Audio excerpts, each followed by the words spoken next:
আসসালামু আলাইকুম প্রিয় শিক্ষার্থীরা, অনেকদিন পর তোমাদের সাথে ক্লাসে দেখা হচ্ছে আর কি।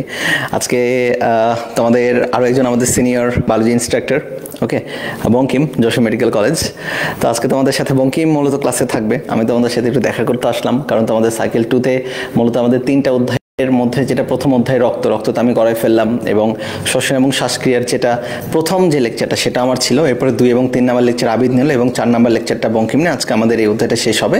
আর এর পরবর্তীতে আমাদের আর একটা অধ্যায়টা বাকি থাকবে ইনশাল্লাহ, সেটা আমরা অবশ্যই রবিবার এবং বৃহস্পতিবার এই 2-3 ক্লাসের মাধ্যমে আমরা করে ফেলবো। এবং আমাদের ক্লাসটা মূলত শুরু হয় 7:30 থেকে আর কি, অথবা 7:15 থেকে। তো মূলত 7:15 বা 7:30 থেকে আমাদের ক্লাসগুলো চলতে থাকবে। তো আমাদের কথা ঠিকমতো শোনা যাচ্ছে কিনা বা দেখা যাচ্ছে কিনা একটু কাইন্ডলি একটু জানিও আর কি।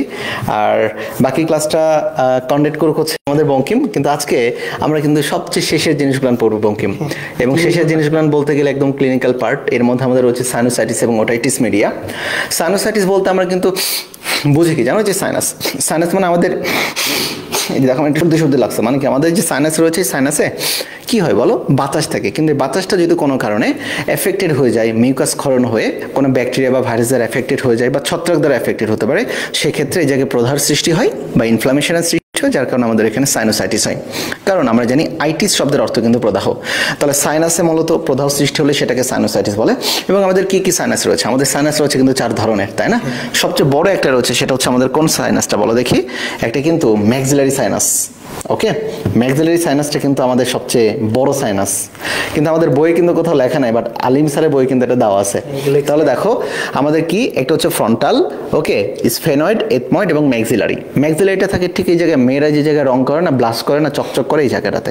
তাহলে দেখো কপালে থাকে ফ্রন্টাল, নাকি ঠিক এই জায়গাটাতে থাকে স্ফেনয়েড এবং এথময়েড, দেখা যাচ্ছে আই হোপ সো।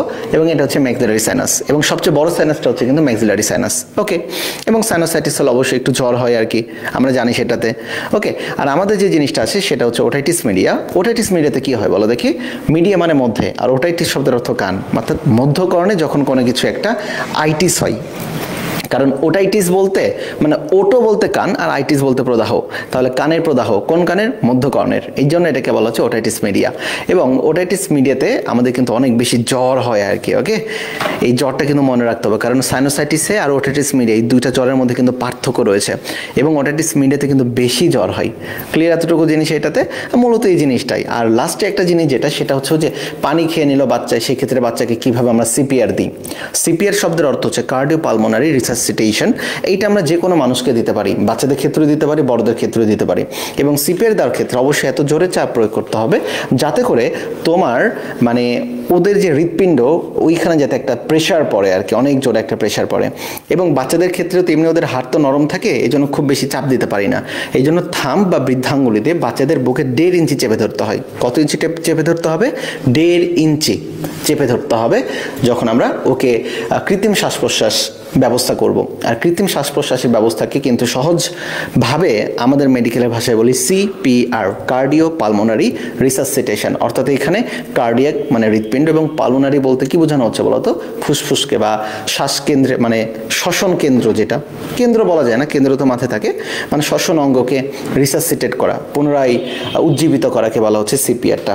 তো মূলত এই কিন্তু আমাদের প্রধান পড়াটা আর কি এখানে। ওকে, তো এরপরে দেখে যে হোক বঙ্কিম আমাদের বলেই ফেলছে আর কি, এট এ গ্ল্যান্স একদম শেষ করেই দিল। বঙ্কিম একটু ইন ডিটেলসে পড়া যাক আর কি।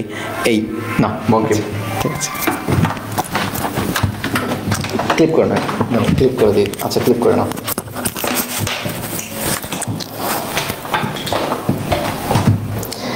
আচ্ছা, ঠিক আছে, আশা করি আমাকে শোনা যাচ্ছে এবং বোর্ড ক্লিয়ার আছে। ভাইয়াকে প্রথমে ধন্যবাদ জানাই আজকের ক্লাসটা আমাকে নেওয়ার সুযোগ করে দেওয়ার জন্য। আচ্ছা, আমরা মেইন ক্লাসে চলে যাই। ভাইয়া অনেক কিছু, ভাইয়া পুরো ক্লাসটাই তোমাদেরকে বলে দিয়ে গেছে অ্যাট এ গ্লান্স। এবার আমি তোমাদেরকে একটু ডিটেলস পড়াই দিই। হ্যাঁ, আচ্ছা চলো দেখো, এর আগে এই অধ্যায়ের যে মেইন পার্টটুকু ছিল, বেসিক যে পার্টটা ছিল, সেটা তোমাদেরকে ভাইয়া এবং আবিদ ভাইয়া পড়ায় ফেলছে, বোঝায় 3টা ক্লাসে শেষ হয়ে গেছে। আজকে ওই অংশের একটা জিনিস আছে, যেটা হচ্ছে শ্বাসরঞ্জক। শ্বাসরঞ্জক তোমরা একটার নাম জানো, হিমোগ্লোবিন, কিন্তু আমাদের এই পৃথিবীতে আরো 3টা শ্বাসরঞ্জক আছে, হিমোগ্লোবিন ব্যতীত আরো 3টা আছে। তাহলে মোট আছে কয়টা? 4টা। তাহলে আমরা 4টার নাম দেখি, দেখো। আচ্ছা, চলো দেখো হিমোগ্লোবিন আমরা জানি হিমোগ্লোবিনের কালার কি লাল, হিমোগ্লোবিনের কালার হচ্ছে লাল, এবং এটা আমরা পাই হচ্ছে মেরুদণ্ডী আর অমেরুদণ্ডী যে প্রাণীগুলো আছে তাদের মধ্যে কিছু কিছু ক্ষেত্রে পাওয়া যায় হিমোগ্লোবিন। কোথায় কোথায়? তাহলে মেরুদণ্ডী আর অমেরুদণ্ডী কিছু প্রাণীতে হিমোগ্লোবিন পাওয়া যায়। আচ্ছা, এরপর দেখো হিমো ইরিথ্রিন, এটার কালার কিরকম? গোলাপি বেগুনি। এটা হচ্ছে বেগুন না, বেগুনি। হ্যাঁ, এটা হিমো ইরিথ্রিনের কালার কিরকম? গোলাপি বেগুনি। দেখো এইগুলো পাওয়া যায় কোথায়? ব্রাকিওপোড এবং সাইপানকুলিড। এখন ব্রাকিওপোড আর সাইপানকুলিড কি? ব্রাকিওপোড হচ্ছে সমুদ্রে বসবাসকারী এক ধরনের জীব, বুঝছো? আচ্ছা, এইগুলো হচ্ছে তুমি ঝিনুক চিনি আমরা সবাই, ওই যে মুক্ত বের করা হয় না, দেখো ফেসবুকে বর্তমানে একটা রিলস ভিডিও কিছু দেখা যায় যে হচ্ছে ঝিনুক থেকে মুক্ত বের করে সেটাতে মালা বানাচ্ছে, ঠিক আছে? আচ্ছা, তো এইটা হচ্ছে ব্রাকিওপোড, অনেকটা ঝিনুকের মতো, দুইটা খোলস থাকে এবং মাঝখানে শ্বাসযুক্ত পদার্থ থাকে। আচ্ছা, এরপর দেখো এরপরে কি আছে? হিমোসায়ানিন, এটার কালার কিরকম? নীল। তো এইটার কালার মনে রাখার জন্য আমি না এটাকে পড়ার সময় পড়তাম হিমোসায়ানিল। কি পড়তাম? হিমোসায়ানিল। তাহলে কি হলো? হিমোসায়ানিল কোন কালার? নীল কালার। এটা পাওয়া যায় কাদের? মলাস্কা, আর্থ্রোপোডাদের, মলাস্কা আর আর্থ্রোপোডাদের প্রাণীতে, ঠিক আছে? আচ্ছা, এখন মলাস্কার মধ্যে আমরা যে শামুক চিনি না, শামুক ওই যে হচ্ছে আপেল শামুক অনেকেই দেখছো, তাহলে মলাস্কা প্রাণীদের মধ্যে একটা মনে রাখো শামুক, আর আর্থ্রোপোডাদের মধ্যে আমরা যে আরশোলা, তারপর চিংড়ি, এগুলো দেখি, এগুলো হচ্ছে আর্থ্রোপোডার মধ্যে। আচ্ছা, এরপর দেখো ক্লোরোকুরিনের কালার কিরকম? সবুজ। ক্লোরোকুরিনের কালার কিরকম? সবুজ। আচ্ছা, আমরা হচ্ছে ক্লোরোফিলের কালার জানি, তুমি দেখো এর নামের সাথে ওরকম একটা ভাইব আছে যে ক্লোরোফিল, ক্লোরোকুরিন। আচ্ছা, তাহলে দুটাই কি? সবুজ। এটা কিসে পাওয়া যায়? পলিকিটের। এটা কিসে পাওয়া যাবে? পলিকিটে, ঠিক আছে? আচ্ছা, চলো পরের স্লাইডে যাওয়া যাক। এবার দেখো, এবার আমাদের হিমোগ্লোবিন নিয়ে আমরা কিছু কথাবার্তা বলি। দেখো হিমোগ্লোবিন এই নামটাকে যদি আমরা ভাঙি তাহলে কি পাবো? হিম প্লাস গ্লোবিন। আচ্ছা, এইটা হচ্ছে আমাদের হিম, আর গ্লোবিন হচ্ছে একটা প্রোটিন অংশ। গ্লোবিন হচ্ছে আমাদের প্রোটিন অংশ। মূলত এই হিম অংশের জন্যই আমাদের রক্তের কালার লাল হয়, বুঝছো? আচ্ছা, এবার দেখো এখানে কি লেখা আছে? রক্তের লোহিত রক্তকণিকায় বিদ্যমান, লোহিত রক্তকণিকায় বিদ্যমান কোন অংশে থাকবে?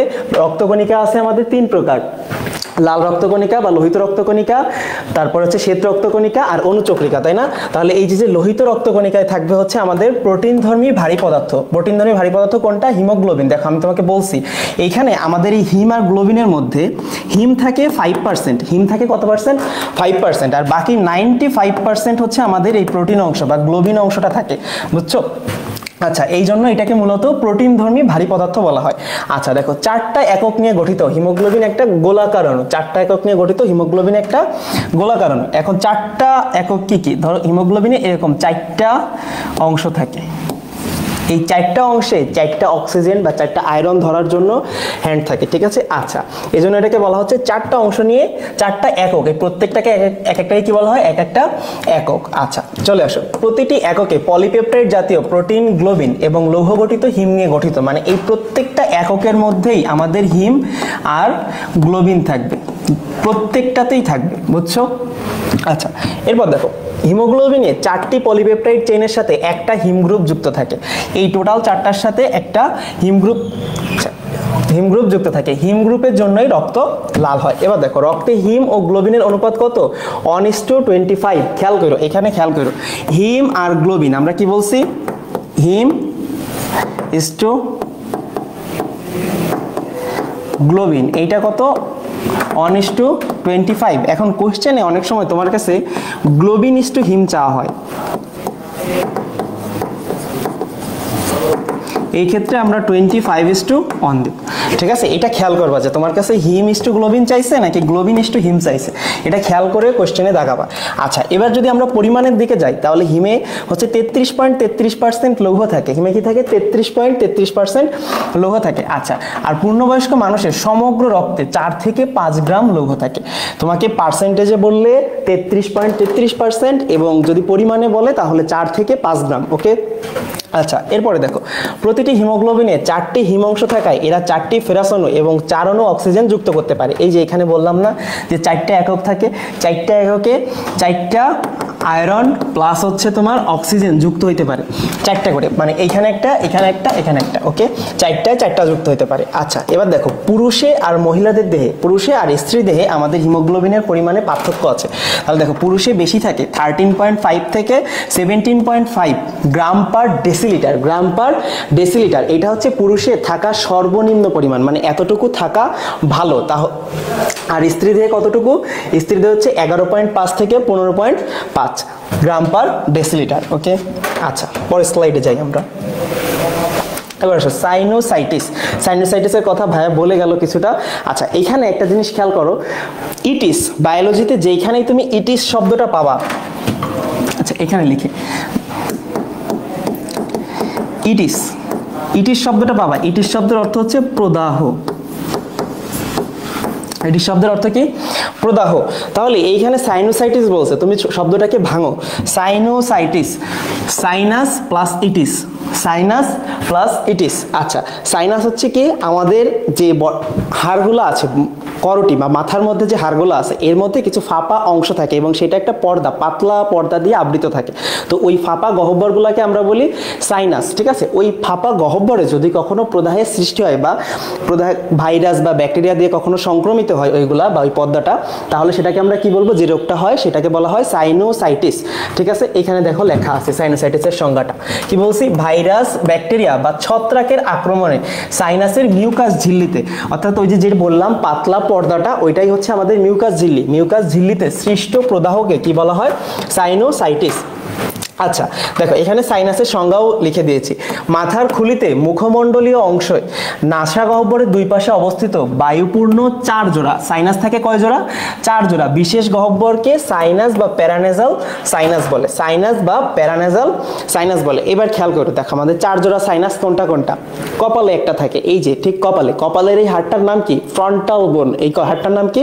ফ্রন্টাল বোন। তাহলে এই ফ্রন্টাল বোনে থাকে একটা ফ্রন্টাল সাইনাস, দেখো এই যে ফ্রন্টাল সাইনাস, ওকে। আচ্ছা, এবার দেখো ম্যাক্সিলারি সাইনাস।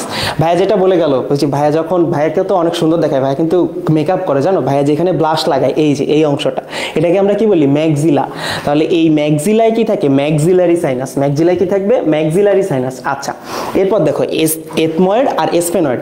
এথময়েড থাকে হচ্ছে এই যে আমাদের দুই চোখের ঠিক মাঝখানে এই জায়গাটাতে হচ্ছে আমাদের এথময়েড বোনটা থাকে, ঠিক আছে। এইখানে থাকে এথময়েড সাইনাস। আর ঠিক এর পেছনে, ঠিক এর পেছনে মানে আমাদের চোখের পিছনের দিকে থাকে হচ্ছে এসফেনয়েড, স্পেনয়েড হাড়, ঠিক আছে। তাহলে ওইখানে থাকবে স্পেনয়েডাল সাইনাস, ওকে। আচ্ছা দেখো, এখন কোন সাইনাসে প্রদাহ হইলে কি ধরনের লক্ষণ দেখা যাবে আমরা সেটা একটু দেখি। দেখো ম্যাক্সিলারি সাইনাস, খেয়াল করো ম্যাক্সিলা জিনিসটা থাকে কোথায়? আমাদের এই যে দুই গাল যেটাকে আমরা বলি, এই গালে, তাহলে এর সাথে কি আমাদের দাঁত লেগে থাকে না? তাহলে এইটাতে যদি প্রদাহ হয় তাহলে আমাদের ম্যাক্সিলারি অঞ্চলে, তাহলে কি ব্যথা হবে? কোথায়? দাঁতে ব্যথা হবে। এবং এটা যেহেতু মাথার সাথে সম্পৃক্ত তাহলে মাথায় ব্যথা হবে, কিন্তু মেইনলি কি তোমরা এটাকে আইডেন্টিফাই করবা কি দিয়ে? যে আমার দাঁতে ব্যথা হইলে ম্যাক্সিলারি সাইনাস, ওকে। আচ্ছা চলে আসো ফ্রন্টাল সাইনাস। চোখের ওপরে অবস্থিত ব্যথা বা চাপ, মাথা ব্যথা হয়। এটাতে কি হয়? বেশিরভাগ ক্ষেত্রে মাথা ব্যথা বেশি হয় ফ্রন্টাল সাইনাস হলে। একবার সর্দি কাশি হলে প্রচন্ড পরিমাণে মাথা যন্ত্রণা করে, আমরা বলি হচ্ছে মাথা কামড়াচ্ছে, এরকম একটা কথা বলা হয়। তাহলে এটা কিসের কারণে হয়? ফ্রন্টাল সাইনাসে প্রদাহ হইলে। আচ্ছা, এবার দেখো এথময়েডাল সাইনাস। এথময়েডাল সাইনাস কোনটা? দুই চোখের মাঝখানে বা পেছনে ব্যথা করে। কি বলছি? দুই চোখের মাঝখানে অবস্থিত। এই হাড়টা কোথায় অবস্থিত? দুই চোখের মাঝখানে। তাহলে এইটাতে যদি প্রদাহ হয় এটা কোথায় হবে? আমাদের দুই চোখের মাঝখানে ব্যথা হবে, ঠিক আছে। আচ্ছা, এবার দেখো স্পেনয়েডাল সাইনাস। চোখের পেছনে বা মাথার চূড়ায়, কি বলছি? চোখের পেছনে থাকে, এটা নাকেরও পেছনে থাকে। তাহলে এটা কি মাথার ঠিক মিডিল পয়েন্টের দিকে থাকে না? তাহলে এইটায় যদি কোনো প্রদাহ হয়, এটা যদি কোনো প্রদাহ হয় তাহলে আমাদের মাথার চূড়ায় ব্যথা করবে, ঠিক আছে। আচ্ছা, এগুলা হচ্ছে কি পয়েন্ট? দেখো এটাই হচ্ছে মাথার চূড়ায় ব্যথা হবে, এখানে হচ্ছে দু চোখের মাঝখানে ব্যথা হবে। তাহলে হচ্ছে আমরা বুঝবো এথময়েডাল সাইনাস। তোমাকে বলবে যে ধরো রাকিবের ঠান্ডা লাগছে, রাকিবের দুই চোখের মাঝখানে ব্যথা হচ্ছে, তাহলে তার কোন ধরনের সাইনোসাইটিস হয়েছে, তাই না? বা তার নিচের কোন রোগটি হয়েছে, তখন তোমাকে এই অপশন থেকে খুঁজে বের করতে হবে। তাহলে দুই চোখের মাঝখানে হইলে এথময়েডাল, দুই চোখের মাঝখানে হইলে এথময়েডাল। আর স্পেনয়েডাল কখন হবে তুমি এখান থেকে আইডেন্টিফাই করবা। মাথার চূড়ায় ব্যথা করলে, মাথার চূড়ায় ব্যথা করলে স্পেনয়েডাল, ওকে।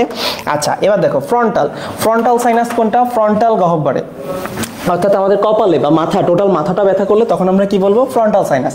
আর ম্যাক্সিলারি, দাঁতে ব্যথা করলে কোনটা? ম্যাক্সিলারি সাইনাস, ওকে। আচ্ছা চলে আসো সামনে। আচ্ছা, এই চারটা এবার দেখো সাইনাসের আমাদের সাইনোসাইটিসের প্রকারভেদ আছে। হ্যাঁ, আচ্ছা সাইনোসাইটিসের প্রকারভেদ কি কি? তীব্র বা স্বল্পস্থায়ী অ্যাকিউট 4 থেকে 8 সপ্তাহ বয়সে, আচ্ছা আমরা 4 থেকে 8 সপ্তাহ বয়সে, আর হচ্ছে দীর্ঘস্থায়ী যেটা 2 মাসের বেশি। এখন তুমি খেয়াল করো যারা বাচ্চা মানে ছোট্ট, ওদের বয়স কি অল্প দিনের থাকে না, তাহলে ওদেরকে আমরা কিউট বলি না, বাচ্চাদেরকে আমরা অনেক কিউট বলি সবাই।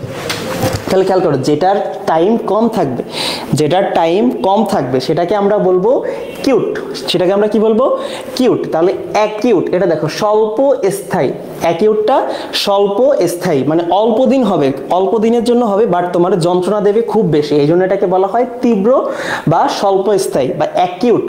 ঠিক আছে, অ্যাকিউট সাইনোসাইটিস, এটা 4 থেকে 8 সপ্তাহের মধ্যে ভালো হয়ে যায়। আচ্ছা চলে আসো দীর্ঘস্থায়ী বা ক্রনিক। দীর্ঘস্থায়ী বা ক্রনিক এটা কি 2 মাসের বেশি সময় ধরে থাকে, বাট ব্যথাটা কম হয়।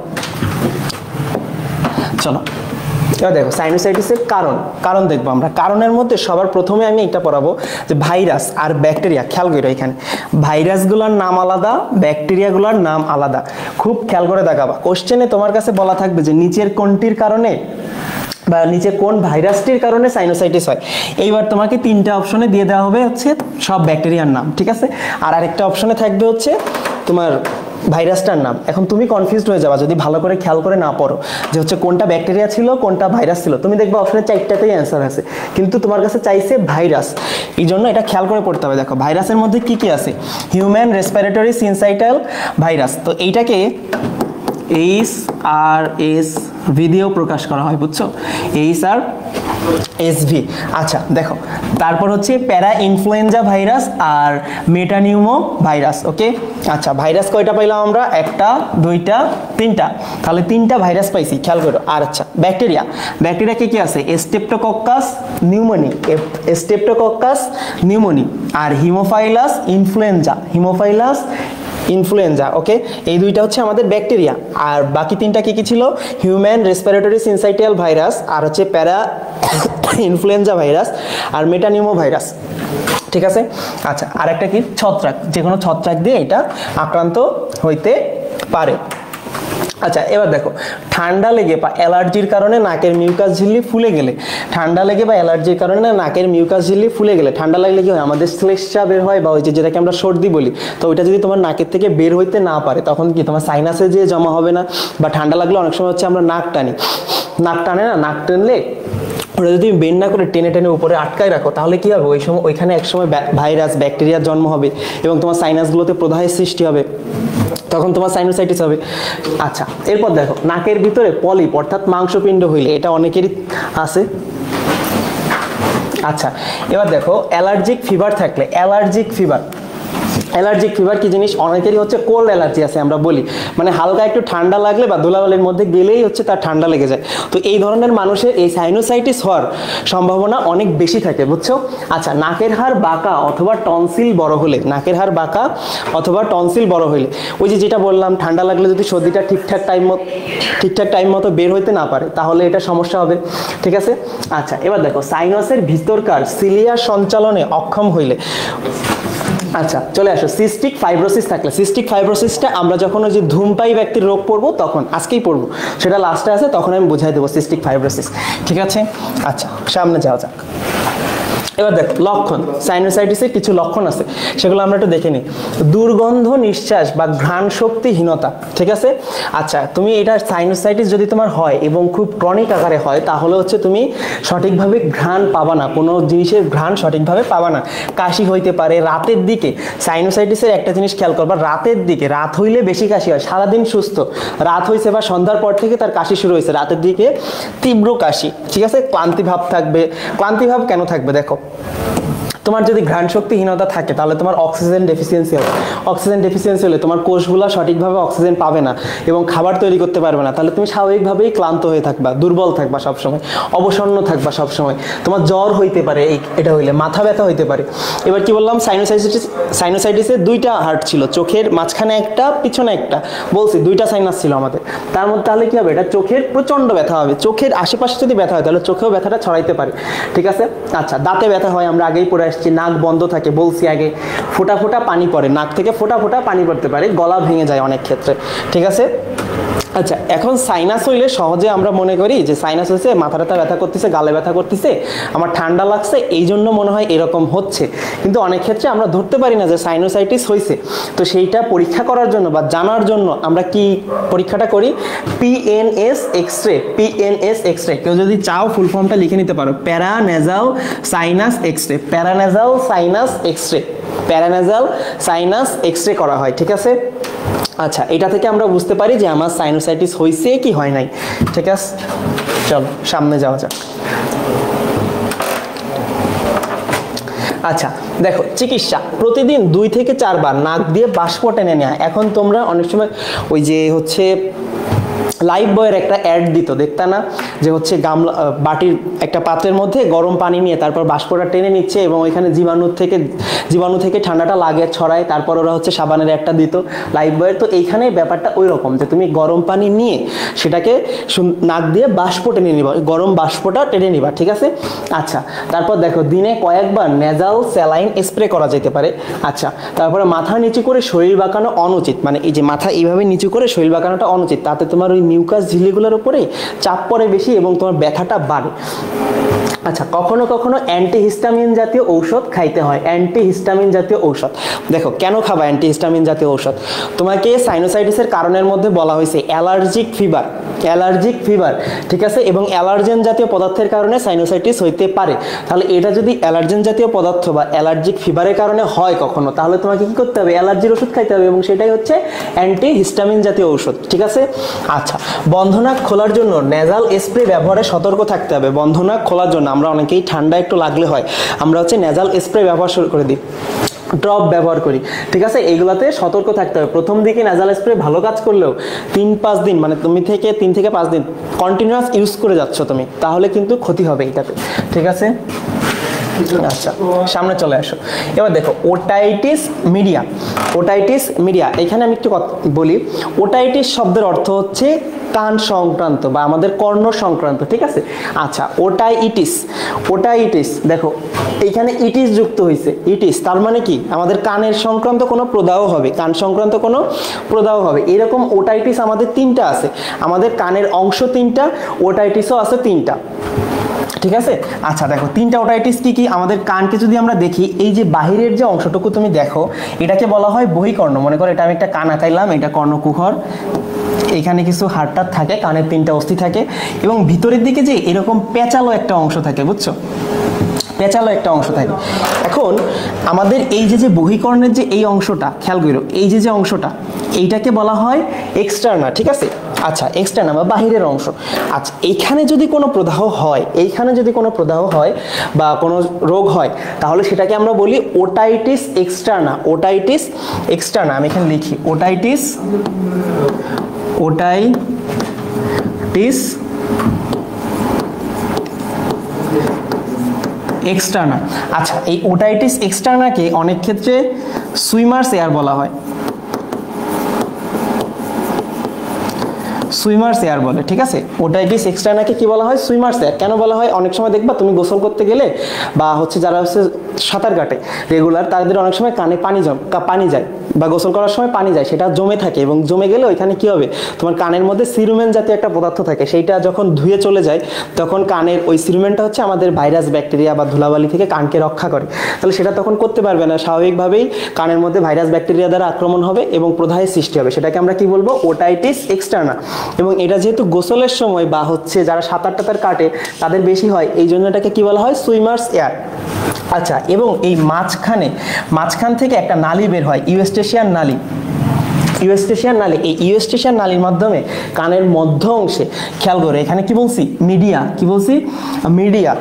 মিডিয়া মানে মাঝে, মিডিয়া মানে মাঝে। তাহলে কানের মাঝখানের অংশে যে প্রদাহটা হবে সেটাকে আমরা কি বলবো? Otitis media. সেটাকে কি বলবো? ওটাইটিস মিডিয়া, ঠিক আছে? আচ্ছা, এখন হচ্ছে তোমার এই এক্সটার্না আর ভিতরে যেটা থাকে না, এটাকে বলা হয় ওটাইটিস ইন্টারনা। এখানে যদি কোনো প্রদাহ হয় ওটাইটিস ইন্টারনা লিখে রাখতে পারো চাইলে, ওটাইটিস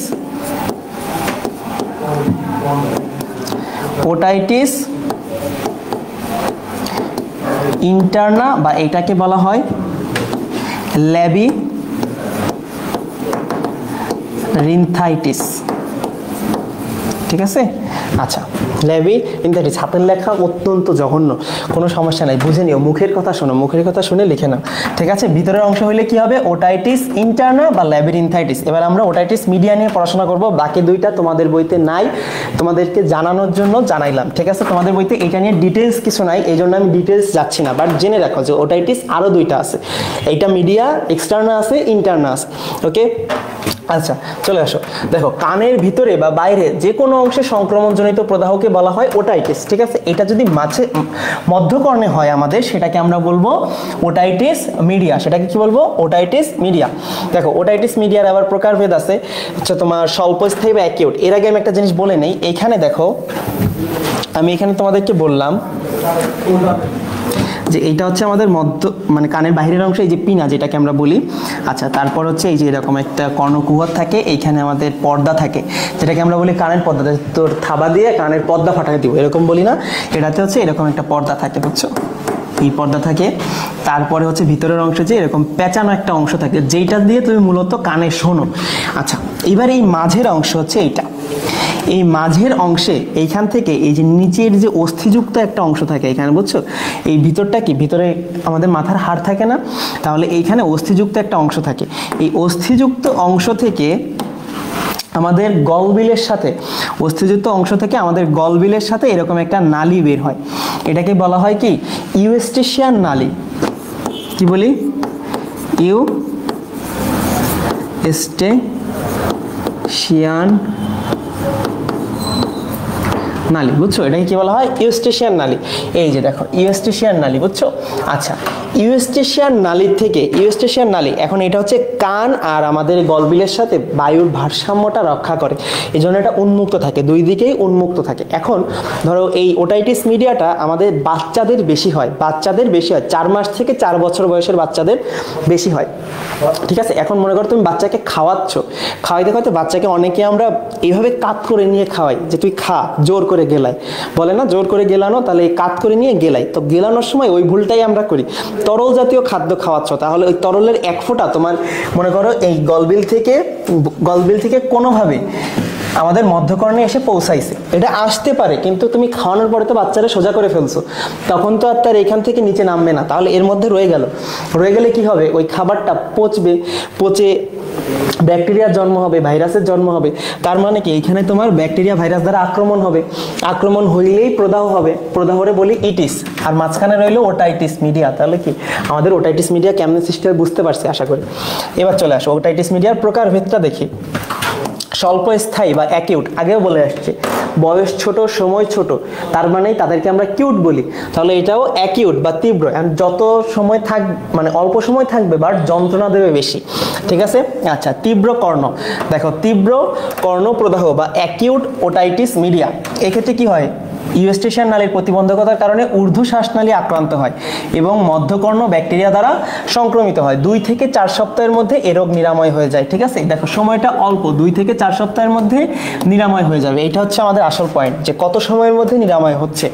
আচ্ছা দীর্ঘস্থায়ী বা ক্রনিক বা তরল জমাট কর্ণপ্রদাহ, আচ্ছা এই ক্ষেত্রে 2 থেকে 4 সপ্তাহের মধ্যে রোগ নিরাময় হবে না, রোগী দীর্ঘস্থায়ী হয়, মানে রোগী হচ্ছে দীর্ঘস্থায়ী ভোগে, বুঝছো। আচ্ছা এই রোগে কানের পর্দা ফুটো হয়ে যায়, এই রোগে এই যে আমি এখানে যে পর্দাটার কথা বললাম, এটা অনেক সময় ফুটো হয়ে যায় এবং কান থেকে পুঁজ বের হয়, পুঁজ বা তরল পদার্থ বের হয়, বুঝছো।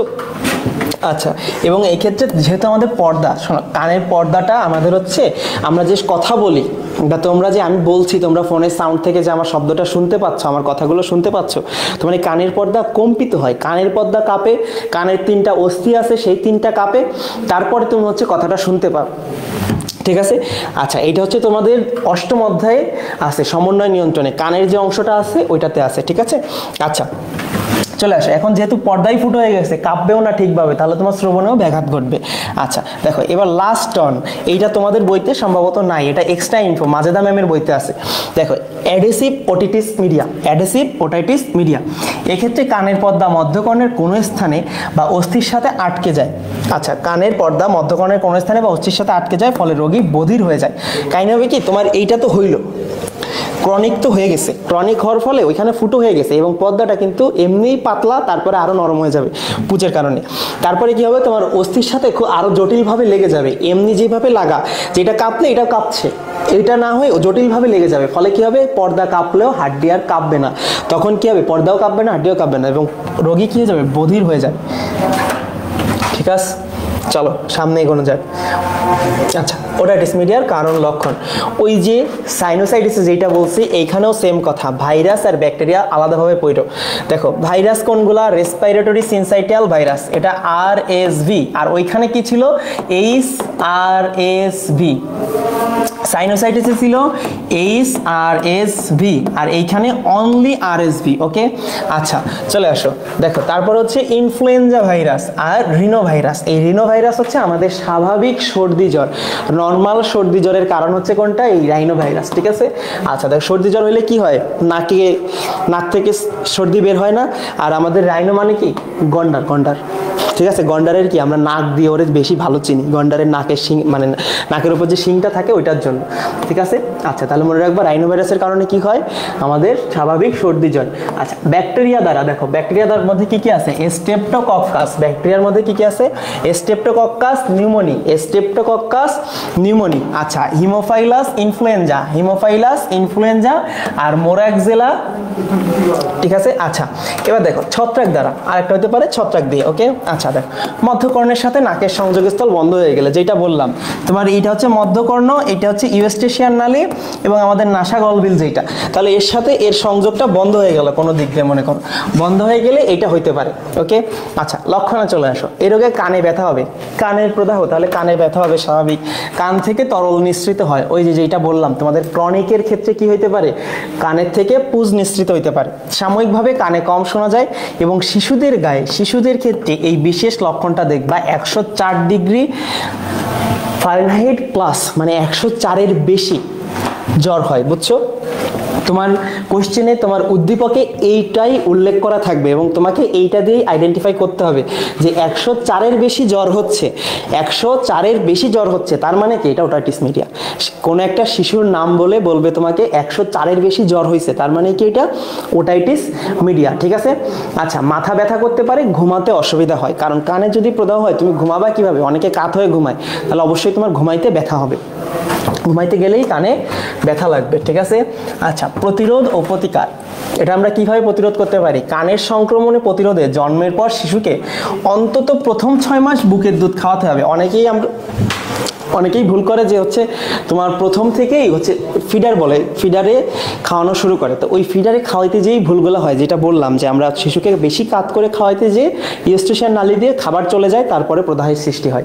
ঠিক আছে, বুকের দুধ বা অন্য কোনো তরল খাওয়ানোর সময় শিশুর মাথাটিকে পিঠের সঙ্গে, মাথাটা পিঠের সাথে অন্তত পক্ষে 45 ডিগ্রি কোণে উঁচু রাখতে হবে। কত ডিগ্রি কোণে, 45 ডিগ্রি কোণে উঁচু রাখতে হবে। ঠিক আছে, আচ্ছা এবার দেখো শিশুকালে নিউমোকক্কাল কনজুগেট ভ্যাকসিন, শিশুকালে নিউমোকক্কাল কনজুগেট ভ্যাকসিন গ্রহণ করে স্ট্রেপ্টোকক্কাস নিউমোনি সৃষ্টি ওটাইটিস মিডিয়া রোগের বিরুদ্ধে প্রতিরোধ গড়ে তোলা যেতে পারে। এটা আমাদের একটা ভ্যাকসিন, টিকা যেটাকে আমরা বলি, টিকা দিয়ে আমরা এটার প্রতিরোধ গড়ে তুলতে পারি। ওকে, আচ্ছা এবার দেখো সম্পূর্ণ কোর্সের অ্যান্টিবায়োটিক গ্রহণ করা যেতে পারে, যেহেতু এটা ব্যাকটেরিয়া জনিত, তাহলে ব্যাকটেরিয়ার কারণে আমরা কি দিই, অ্যান্টিবায়োটিক। ব্যাকটেরিয়ার কারণে কি দিই, অ্যান্টিবায়োটিক। এখানে একটা জিনিস লিখতে পারো যে ভাইরাস যদি হয়, ভাইরাসের প্রতিরোধে দেওয়া হয় ইন্টারফেরন। আচ্ছা দেখো এই যে আইতে ইন্টারফেরন, আর হচ্ছে ব্যাকটেরিয়াতে আমরা দিই অ্যান্টিবায়োটিক। ওকে, ব্যাকটেরিয়াতে কি দেব, অ্যান্টিবায়োটিক। ওকে, আচ্ছা এবার দেখো ব্যথানাশক কোনো ওষুধ যেমন প্যারাসিটামল জাতীয় ওষুধ ব্যবহার করা যাইতে পারে, স্বাভাবিক আমাদের যাই হয় আমরা আগে প্যারাসিটামল খাই। তারপর দেখো সতর্কতার সঙ্গে 2-3 ফোঁটা উষ্ণ মিনারেল অয়েল কানে দেওয়া যেতে পারে। ঠিক আছে, আচ্ছা হালকা তেল গরম করে মিনারেল অয়েল, ঠিক আছে, গরম করে কানের মধ্যে দেওয়া যেতে পারে। এবং যদি এসবেও কাজ না হয় তখন আমরা একজন ইএনটি স্পেশালিস্টের কাছে যাব এবং তিনি একটা পরীক্ষা করবেন, সেটার নাম হচ্ছে টিম্পেনেস্টমি টিউব। টিম্পেনেস্টমি টিউব এই পরীক্ষাটা করে নিশ্চিত করবেন যে ওটাইটিস মিডিয়া হয়েছে। ঠিক আছে, আবার অনেক ক্ষেত্রে আমাদের কানের পর্দাটা ছিদ্রই হয়ে গেছে, আমরা এত পরে গেছি যে কানের পর্দা ছিদ্র হয়ে গেছে, তখন এই ইএনটি স্পেশালিস্ট কি করবেন? মাইরিঙ্গোপ্লাস্টি করবেন। কি করবেন? মাইরিঙ্গোপ্লাস্টি। তোমার যদি এই স্লাইডটা থেকে যদি ইম্পর্টেন্ট দুইটা কোশ্চেন বলি তাহলে হচ্ছে টিম্পেনেস্টমি আর হচ্ছে মাইরিঙ্গোপ্লাস্টি, এই দুইটা মনে রাখতে হবে, মাস্ট। ঠিক আছে, সামনে চলো। আচ্ছা, ধূমপানজনিত জটিলতা। এবার ধূমপান যারা করো তারা সাবধান থাকবা। ঠিক আছে, দেখো তুমি যে একটা ধূমপানকে যে অনেকে কি বলে জানো? শুকটান বলে। ঠিক আছে, আচ্ছা দেখো যে একটা শুকটান দিলে তোমার শরীরে কতগুলা রাসায়নিক ঢোকে? 4000 রাসায়নিক ঢুকে যায়। একটা শুকটানে কয় হাজার? 4000। এর মধ্যে থেকে বিভিন্ন ধরনের রাসায়নিক থাকে। এই রাসায়নিকের মধ্যে সবচেয়ে যেটা ক্ষতিকর, আমরা জানি যে ধূমপান বা তামাকের মধ্যে কি থাকে? নিকোটিন থাকে, টার থাকে, আর্সেনিক থাকে। নিকোটিন, টার, arsenic, methane, ammonia, carbon monoxide সবচেয়ে ভয়ঙ্কর, নীরবঘাতক কার্বন মনোঅক্সাইড, হাইড্রোজেন সায়ানাইড ইত্যাদি প্রধান। আচ্ছা, এদের মধ্যে কোনটার কারণে কি রোগ হয় সেটা একটু দেখে নেই।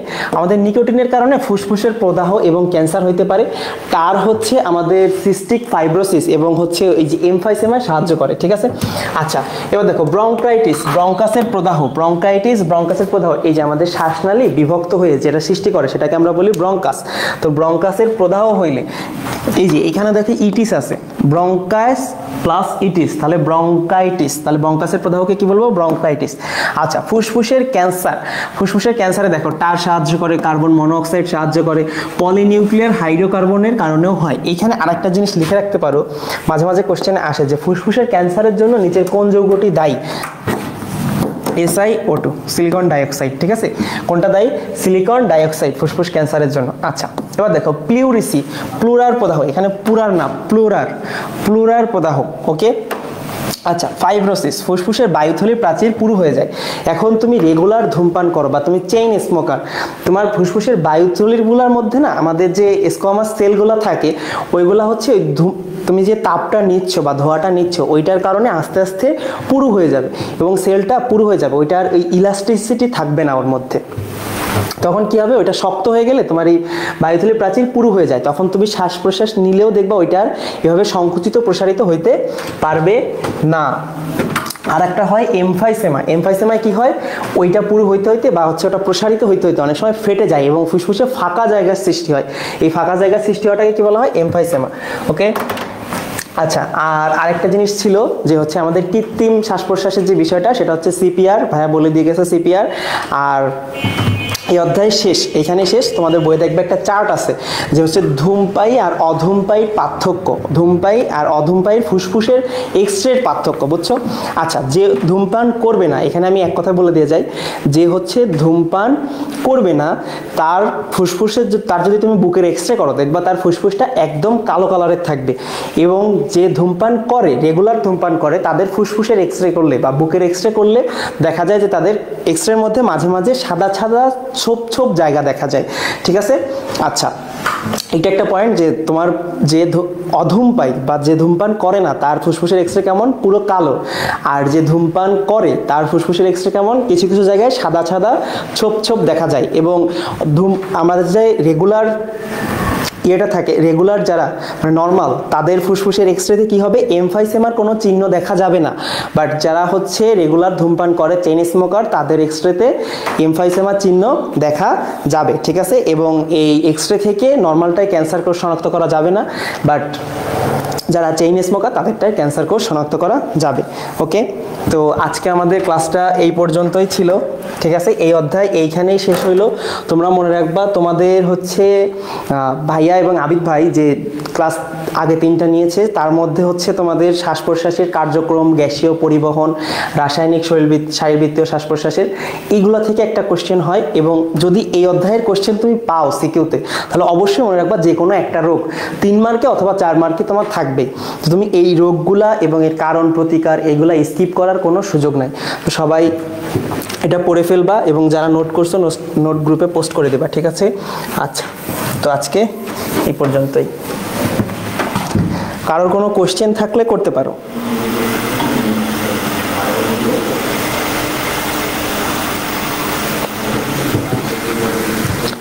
ওকে, সবাইকে টাটা।